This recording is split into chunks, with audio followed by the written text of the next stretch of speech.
Naise moja. Takudedza kustudio kuti urekodi kwete kuuya kuzoita madrama panapa. Chii naise moja? Aiwa, madrama kana mati tuita madrama.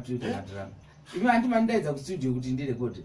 Na iwe ruzhinji rweZimbabwe ringatire zvokutaura here izvi. Aya, saka rega ndichirowa kamwe mfana anonzi Enzo unomuziva here. Nomuziva. Asiri akatanga kanjiwa kauya. Hausadaro.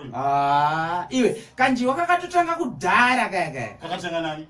Iwe kanjiwa ndikakatanga kurohana uyu anzani mushakabvu unoanzani uyu mushakabvu uyu Leonard Dembo. Ari kutotsvagwa natendai Dembo uyu mfana Enzo yao. Chiboro vatizwe kakarohwa naDembo kacho.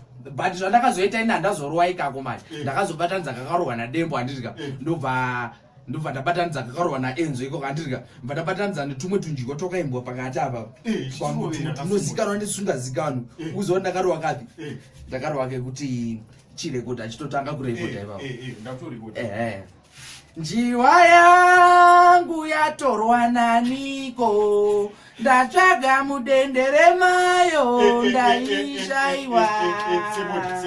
Yachema njiwa, ichichema kuna tenzisa matenga kunyeba rasta muneruchiwa. Hamudi kuona vanobhururuka njiwa, ndobva munozimudza tureke nditonyumbo pamati aka. Ikaka kanjiwa aufambisa producer rekodai isi tobva ndakoti dzima hawana kubhadhara.